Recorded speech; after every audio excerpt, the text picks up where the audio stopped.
continuidade, dando sequência. Chegamos aqui agora no controle legislativo. Vem comigo, close na tela, olha lá. Falamos do controle administrativo, que é o controle interno, e o primeiro controle externo, que a gente vai analisar, vai ser aqui no tópico 4, o controle legislativo. Então, tópico 4, controle legislativo, que é o primeiro controle externo. Lembrando que o controle externo é exercido por outro poder. Sendo externo, só pode acontecer, você já sabe, com previsão constitucional. Para acontecer controle externo, tem que ter previsão na Constituição. Como é que ele se classifica, Eden? Você já sabe, para que você registre em suas anotações e seus apontamentos. Ele pode ser do tipo prévio, com certeza, mas também pode ser posterior.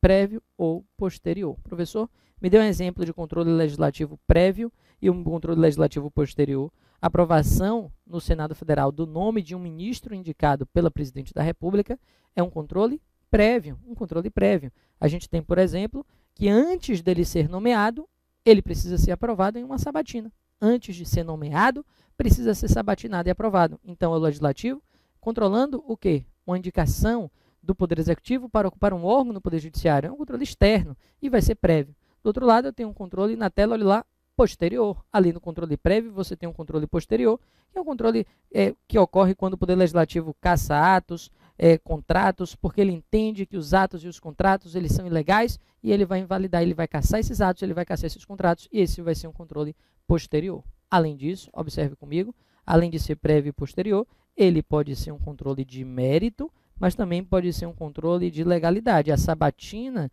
a que eu fiz referência, os dois exemplos de cima ilustram essa situação.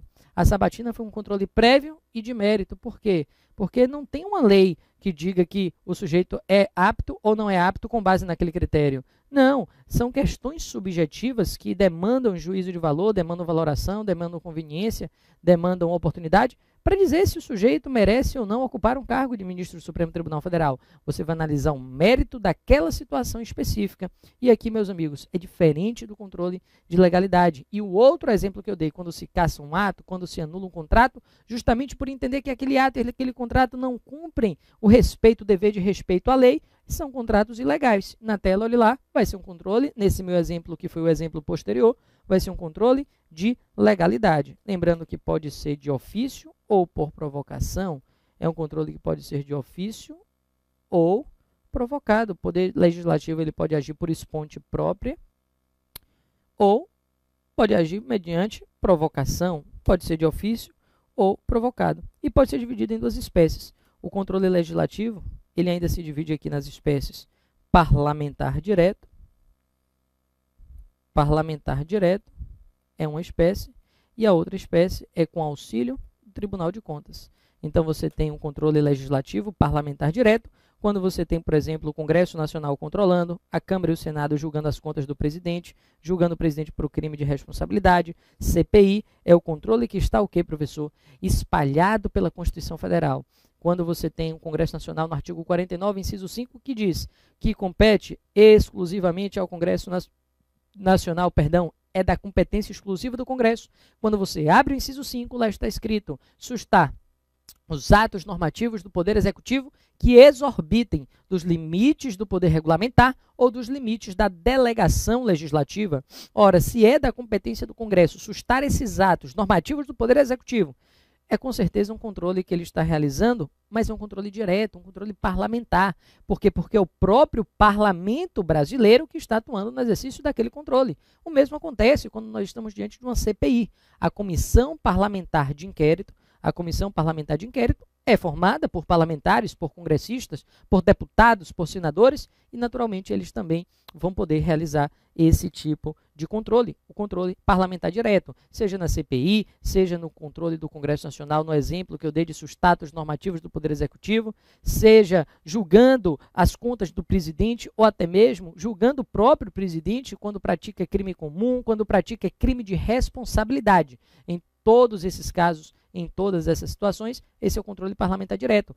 É uma das vertentes do controle legislativo, mas não é a única, porque não se confunde, observe comigo, venha comigo na tela, com o controle com auxílio do Tribunal de Contas. E esse, com auxílio do Tribunal de Contas, com certeza, é, agora sim, o controle, meus amigos, em que o Tribunal de Contas ele vai julgar as contas dos administradores. Ele caça atos, ele aplica multas que terão caráter até de título executivo extrajudicial e, em caráter incidental, eles podem até exercer um controle de constitucionalidade. Então, você tem aí aplicação de multas, controle incidental de constitucionalidade, você tem a questão do julgamento de contas dos administradores, você tem um controle baseado na fiscalização financeira orçamentária, um controle, com certeza, com auxílio do Tribunal de Contas. Esse controle legislativo pode ser direto pelo Parlamento ou com auxílio do Tribunal de Contas. Teve a participação do Tribunal de Contas, é o controle legislativo com auxílio do Tribunal. Se foi exercido apenas tão somente por parlamentares, deputados e senadores no âmbito de suas casas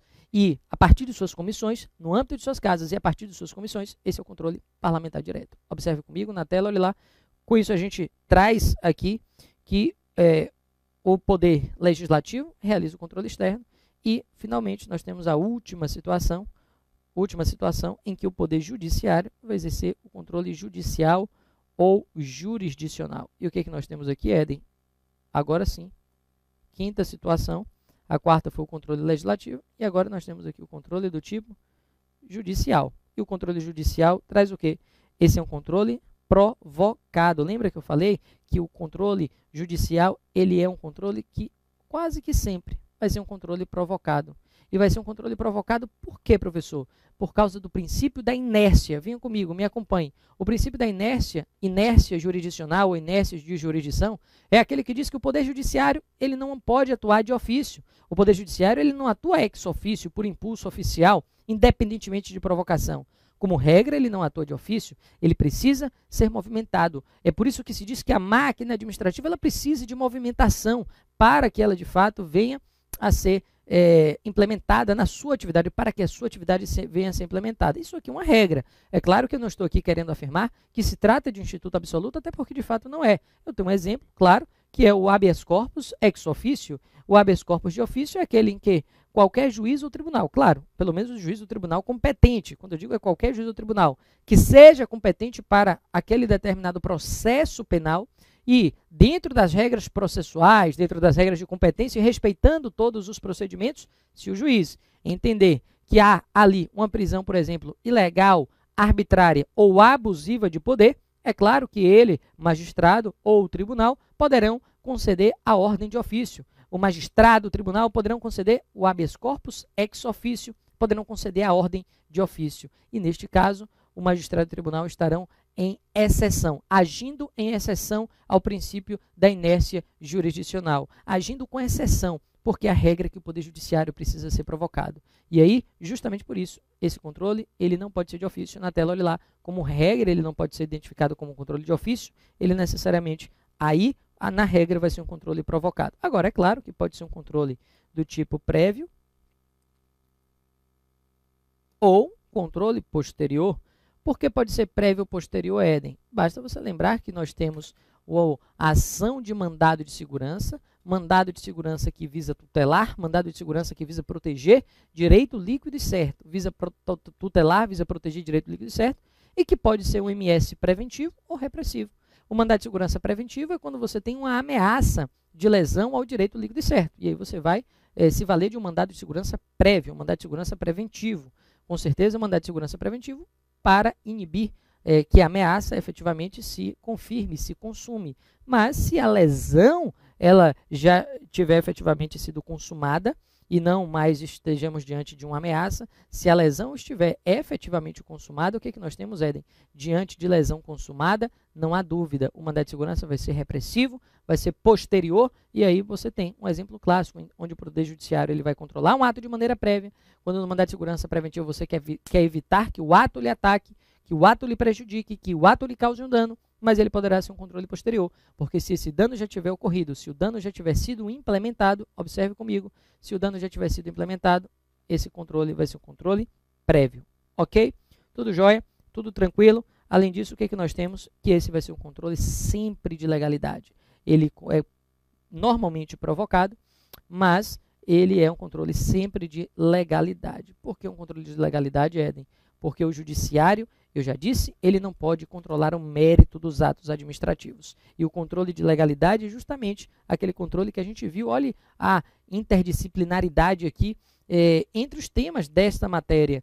Entre os assuntos, você tem de um lado atos, que aqui já foi estudado e que tivemos a oportunidade aqui de fazer a nossa tabela, e você viu que a anulação ela decorre de ilegalidade ou ilegitimidade, e que a revogação ela decorre da conveniência e da oportunidade ou não, que vai poder estar presente para a prática daquele ato.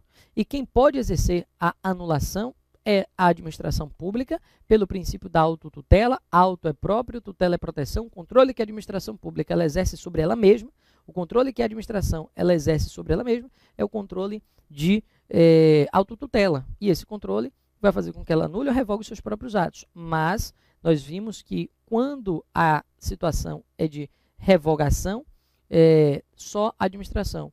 Lá na legalidade é administração e poder judiciário. O judiciário também vai controlar a legalidade e a legitimidade dos atos.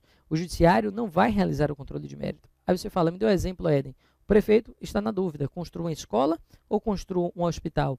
Isso é mérito. E o mérito dessa decisão, o judiciário não pode se meter. Você elegeu o prefeito ou você elegeu o juiz? Você elegeu o prefeito. Então, se respeitadas as devidas dotações orçamentárias, os limites legais para aplicação de recursos em cada um desses segmentos. Se todas essas regras, essas questões elas são respeitadas e o juiz está na dúvida, ou melhor, o prefeito está na dúvida, se ele constrói a escola ou se ele constrói o hospital, neste caso não há dúvida.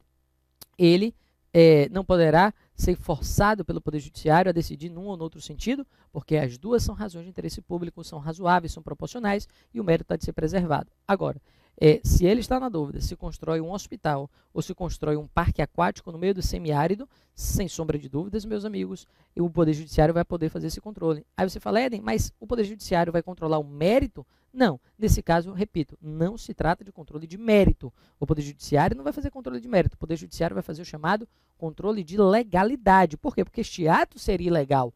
Você tirar o recurso que serve para construir um hospital e construir um parque aquático no meio do semiárido é você, com certeza, praticar um ato ilegal. É uma ilegalidade, não há dúvida, que acaba atingindo o mérito, não tenho dúvida quanto a isso. Por que acaba atingindo o mérito? Porque acaba tocando a escolha daquele prefeito que não vai poder agir da forma como ele melhor entendia, da forma como ele gostaria. Ele estará impedido de agir dessa forma. E aí, meus amigos, sem dúvida, impedido de agir dessa forma, o seu mérito vai ser atingido, muito embora isso jamais pode servir de argumento para que afirmemos que o judiciário controlou o mérito. Não podemos afirmar que o Poder Judiciário controlou o mérito, porque isso não é controle de mérito, é controle de legalidade. Porque é como se nós pudéssemos fazer uma analogia. Olha lá, você tem aqui uma tela e dentro dessa tela o administrador público ele pinta o que ele quiser. Ele pinta um triângulo, ele pinta um quadrado, ele pinta um círculo, ele pinta qualquer coisa. Então, você tem aí um retângulo. Vamos lá. Você tem aí uma situação em que ele escolhe o que ele quer pintar, desde que tudo respeite a lei. E essa aqui é a chamada moldura legal. É a moldura que não pode ser ultrapassada. Ele tem a liberdade, não sei se eu vou pintar um triângulo, não sei se eu vou pintar um círculo, não sei se eu vou pintar um quadrado, não sei se eu vou pintar um retângulo, não sei se eu vou pintar um losango, não sei.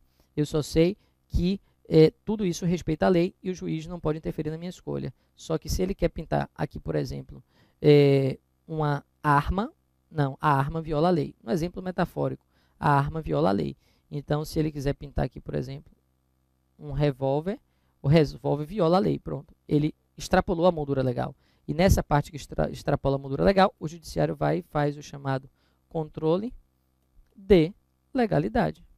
O judiciário vai e realiza, e implementa, e desempenha o chamado controle de legalidade. Da mesma forma, escola, hospital, maternidade, UPA, 24 horas, unidade de saúde da família, delegacia, o que for, tudo é razão de interesse público. Ele quer construir um parque aquático, extrapolou, quebrou a moldura legal, controle judicial de legalidade. Eu já disse que o Brasil, ele adota no artigo 5º, inciso 35, o sistema de jurisdição UNA, que é o sistema inglês, não é o francês, não é o do contencioso administrativo, não é o dual, é o sistema de jurisdição UNA. E esse sistema de jurisdição UNA, ele define o que, professor? O sistema de jurisdição UNA, ele define que a lei não excluirá da apreciação do Poder Judiciário nenhuma lesão ou ameaça de lesão a direito. Ele diz que a lei não excluirá do Poder Judiciário nenhuma lesão ou ameaça de lesão a direito. Ok, meus amigos? Beleza? A lei não poderá excluir do Poder Judiciário nenhuma lesão ou ameaça de lesão a direito. Então, em todos esses casos, em todas as situações, o Poder Judiciário sempre vai poder dar a palavra final. Aliás, eu vou dizer que é regra. Por quê, meus amigos? Porque existe uma situação em que, para você ir para o Poder Judiciário, você precisa esgotar as vias administrativas. Como regra, não precisa. Como regra, a lei não pode dizer que uma questão não pode ser levada ao Poder Judiciário, porque, como diz o artigo 5º, inciso 35, a lei não excluirá da apreciação do Poder Judiciário nenhuma lesão ou ameaça de lesão a direito. A lei não excluirá da apreciação do Poder Judiciário nenhuma lesão ou ameaça de lesão a direito. Porém, o que nós temos aqui? Que a própria Constituição ela ressalva isso, porque na justiça desportiva existe uma situação em que se exclui da apreciação do Poder Judiciário as questões desportivas, enquanto elas não forem julgadas em definitivo na via administrativa. Então, na questão da justiça desportiva, só pode bater as portas do Poder Judiciário depois que houver esgotado a instância administrativa. Se a instância administrativa ela ainda não se esgotou, se a instância administrativa ela não está definitivamente esgotada, o que nós temos, Éden, neste caso, nesse particular, o que nós temos aí, sem dúvida, é que a questão não pode chegar no Poder Judiciário. Beleza? Tudo jóia? Na tela, olhe lá. Com isso, a gente termina esse quinto controle, que é o controle judicial, e eu tenho aqui algumas ações que servem para anular alguns atos. Então, o judiciário ele já pode se preparar para receber algumas ações que vão fazer com que ele anule alguns atos. Quais são essas, Éden? Você tem ação de habeas data, você tem ação de mandado de segurança, você tem ação popular, você tem ação civil pública, você tem ações ordinárias, ou seja, você tem aí um cabedal, você tem um leque de opções de ações constitucionais, inclusive de ações ordinárias, que vão permitir que você bata as portas do Poder Judiciário para que, de maneira provocada, ele exerça esse controle que pode ser prévio ou posterior, mas que vai ser um controle de legalidade e ele anule os atos administrativos quando eivados de vícios que os tornem legais, porque desses atos não se originam direitos, ele vai anular o ato e essa anulação ela vai ter efeito, como você sabe, ex tunc, vai ser o efeito retroativo como regra, mas você viu comigo também que se o ato for ampliativo, que se o ato ele trouxer benefícios para o administrado, se o ato for ampliativo e trouxer benefícios para os administrados, nós temos o que, Éden? Neste caso, nesta situação, nós teremos aí trazendo benefícios para os administrados, ato ampliativo, o efeito vai ser só ex nunc, o efeito vai ser só prospectivo, apenas ex nunc, apenas prospectivo. Beleza, meus caros, tudo jóia? Tudo tranquilo? Bom, fechamos aqui esse assunto, vamos evoluir no raciocínio, vamos mudar de assunto. Controle da administração pública é um assunto pequeno e é um assunto que faz um intercâmbio muito grande com o direito constitucional. Então, a gente tem a oportunidade aqui de oxigenar coisas que, de certa forma, são bases, estão na Constituição e tem muita tranquilidade. Um assunto muito leve, você tira os 3 últimos tópicos, porque é controle executivo, legislativo e judicial. Em cima só tinha o quê? Classificação, a classificação e os sistemas de controle. Sistema contencioso, que está fora do Brasil, e o sistema de jurisdição una, que é o sistema brasileiro. O próximo assunto vai ser a responsabilidade civil do nosso Estado. Vamos colocar? Vem comigo na tela, olha lá, responsabilidade civil do Estado. Vamos lá? Responsabilidade civil. Responsabilidade civil. Primeiro tópico sobre a responsabilidade, generalidades. O que a gente tem que observar, o que a gente tem que perceber quando o assunto é responsabilidade? Bom, a primeira coisa que vale guardar é que no Brasil e no mundo, hoje, o Estado ele aparece como sujeito responsável. E tudo isso decorre da atuação impositiva do Estado. Cada vez mais existe a ideia de tutela, cada vez mais surge uma ideia de proteção para a vítima e cada vez mais o Estado ele vai aparecendo como um sujeito responsável pelos seus próprios atos. E isso decorre, como eu disse, dessa atuação que é impositiva, dessa atuação que é obrigatória. Os serviços públicos, você não escolhe o serviço é esse que está aí. Você não escolheu a empresa que foi passar na sua casa para lhe pegar de manhã, para lhe levar para o seu trabalho. A empresa de ônibus, você estava lá e o Estado escolheu aquelas empresas. Da mesma forma, você não escolheu os policiais que estão desempenhando as suas atividades fardadas, você não escolheu os postes que estão ali cumprindo a função de iluminação pública, você não escolheu os médicos, os enfermeiros, os agentes comunitários de saúde que estão aí nos postos, nos hospitais. Enfim, se o serviço público, se a atividade administrativa e principalmente esse serviço que é prestado pelo Estado, se o serviço público ele é impositivo, ele é obrigatório e o particular ele não participa desse processo de escolha desses serviços, é claro que o Estado ele tem que ter um ônus em relação a isso. Se ele chama para si a responsabilidade de prestar o serviço, de escolher a forma como os serviços eles serão prestados e implementados, é claro que esse Estado ele tem que responder por isso. E nesse particular, o que é que nós temos, Éden?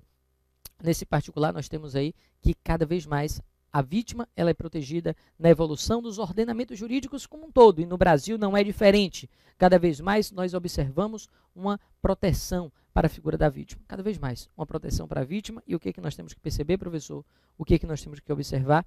Que nem sempre foi assim. Na tela, observe, falar de generalidades é dizer que hoje o Estado aparece como um sujeito responsável, isso decorre da sua atuação impositiva, cada vez mais uma proteção para a vítima, mas se você perguntar, professor, sempre foi assim? Não. Falaremos daqui a pouco sobre a evolução e perceberemos isso. Mas agora, no nosso segundo tópico, traremos qual é o fundamento teórico da responsabilidade. Qual o fundamento teórico da responsabilidade? Bom, aqui no segundo tópico, aqui a pergunta poderia ser: o que sustenta a responsabilidade? O que permite a gente dizer que o Estado ele vai ser responsabilizado em determinada situação, ele vai ter que indenizar, ele vai ter que arcar com algum prejuízo? Nesse caso, meus amigos, o que fundamenta essa responsabilidade? Dois são os fundamentos da responsabilidade. Dois são esses fundamentos. O fundamento da responsabilidade civil. O fundamento da responsabilidade civil. Num primeiro momento, o fundamento da responsabilidade civil é o que, Éden? É o princípio da legalidade. Se o Estado ele pratica uma conduta ilegal e essa ilegalidade ela causa um dano a alguém, o Estado vai ser chamado à responsabilidade. O Estado vai ter que responder. Vou lhe dar um exemplo clássico, um exemplo bastante conhecido. Imagine que um delegado, no bojo de uma investigação criminal, ele, no afã também de obter a verdade real, que na verdade a gente sabe que não existe, existe a verdade possível de cada processo, mas enfim, no afã de conseguir obter a sua tão esperada verdade real, o que ele faz, Éden? Esse Estado, o delegado ele resolve torturar. O delegado tortura o acusado para a obtenção da verdade. Ele pergunta: o delegado praticou um ato lícito ou um ato ilícito? Ele praticou um ato ilícito, porque a tortura ela é vedada. Se você abre o artigo 5º da Constituição Federal, artigo 5º, mais especificamente, lá no seu inciso, professor, 3º, ele diz que ninguém será submetido à tortura, nem a tratamento desumano ou degradante. Nesse caso, o ato é ilícito. E aí, o Estado vai ter que ser responsabilizado, ou melhor, ser responsabilizado. A vítima vai ter que ser indenizada? Vai.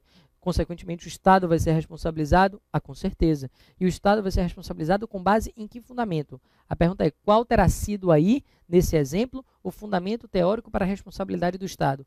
Qual terá sido aí, por exemplo, o fundamento teórico para a responsabilidade do Estado? O fundamento, meus amigos, vai ser o próprio princípio da legalidade. O fundamento vai ser o próprio princípio da legalidade, porque se o Estado praticou um ato ilegal e essa ilegalidade causou dano àquele sujeito, ele vai ser indenizado, o Estado vai ser responsabilizado. Mas será que é em todos os casos, Éden, que isso acontece? Com certeza não. Será que há casos, será que há situações em que o Estado não é chamado à responsabilidade por violar a legalidade? Sim, ele pode ser chamado à responsabilidade mesmo agindo nos estritos rigores e limites da lei. É possível que o Estado seja chamado à responsabilidade mesmo quando ele pratica atos lícitos, mesmo quando ele está diante de atos legais, mesmo diante de atos lícitos, de atos legais, o Estado pode sim ser chamado à responsabilidade. E o fundamento não vai ser mais agora o princípio da legalidade. É óbvio, não poderia ser. Aqui o fundamento vai ser o que, Éden? O fundamento vai ser a isonomia. O fundamento, neste caso, nesta situação, vai ser o princípio da isonomia. Vai ser o princípio da isonomia. Tudo beleza? Tudo jóia? Tudo tranquilo? O que é que nós temos que perceber? O que é que nós temos que observar aqui? Meus amigos, a isonomia pode trazer como exemplo o caso do presídio. Esse caso é emblemático. Imagine, o Estado pode construir presídios, Marcos? Sim ou não? Pode? Não ouvi, Marcos. Pode. O Estado ele pode construir presídios. O ato de construção de presídios, meu querido amigo Marcão, leque do leleque, esse ato de construir presídios é um ato legal ou ilegal? É um ato legal. Legal. Construir presídio, pois é um ato o quê? legal. O Estado pode construir presídios. E aí o Estado resolve construir um presídio. Sabe aonde, Leque? Do lado da sua casa. Complexo Penitenciário Lemos Brito 2. Do lado da casa do Marquinho Leleque do Leleque. E aí? Você vai se sentir incomodado? Vai. O seu imóvel e os imóveis ao entorno, eles serão valorizados ou desvalorizados, Leque? Desvalorizados. É bom ou ruim morar perto de um presídio? É ruim. A qualquer momento ele pode pular o muro, e se ele pula o muro do presídio, às vezes ele está dentro do seu quintal. Ele está dentro da sua casa. E você teve um prejuízo. Eu lhe pergunto, é justo? Você que paga todos os seus tributos, impostos em dia, você que é onerado de maneira igual a todos, você vai ser prejudicado agora, diferentemente de todos? Não tem sentido, não tem lógica. Você poderia pleitear uma indenização. Eu diria que esse meu exemplo é o inverso, é o verso e o reverso da mesma moeda quando a gente lembra da contribuição de melhoria no direito tributário. Se o Estado faz uma obra muito cara no seu bairro, com granito, com fachadas, placas de energia solar, parques cibernéticos, tudo que você imaginar de moderno, os moradores não podem ser chamados a pagar um tributo chamado contribuição de melhoria? Pode. Por quê? Porque eles foram beneficiados em excesso, e o benefício em excesso gerou o quê? Gerou necessidade de pagar a contribuição de melhoria pela valorização, pelo ganho indireto que eles tiveram. Se você tem também uma perda indireta, você também não tem que ser indenizado? Tem. Só que se construir presídio é algo que é lícito. Qual vai ser o fundamento dessa responsabilidade, Marquinhos? Ora, meus caros, sem dúvida, não vai ser a legalidade, vai ser o princípio da igualdade, vai ser o princípio da isonomia. Então, na tela, meus amigos, o fundamento teórico que nós temos aqui para a responsabilidade, de um lado pode ser o princípio da legalidade, mas do outro a gente pode trabalhar aqui com o princípio da isonomia. De um lado, a legalidade, do outro, princípio da isonomia. Beleza? Tudo jóia, tudo tranquilo. E agora sim, a gente pode falar da evolução. Aqui no terceiro tópico, a gente pode falar da evolução dessa responsabilidade. É muito simples. Falar da evolução, no terceiro tópico, é lembrar de 3 momentos. Primeiro, do momento em que nós tínhamos a teoria da irresponsabilidade do Estado. Teoria da irresponsabilidade. Teoria da irresponsabilidade do Estado. Teoria da irresponsabilidade. No segundo momento, teremos aí a teoria da responsabilidade subjetiva. E no terceiro momento, a teoria da responsabilidade objetiva. E aí, claro, quando a gente chegar em cada uma delas, a gente também vai explicar. Beleza? Então, chegamos aqui no final do terceiro bloco, a gente já volta com o quarto bloco para explicar a irresponsabilidade e depois avançar para subjetiva, objetiva e aí avançar no nosso tema, ok? Fechamos o terceiro bloco, rapidinho, voltamos já já.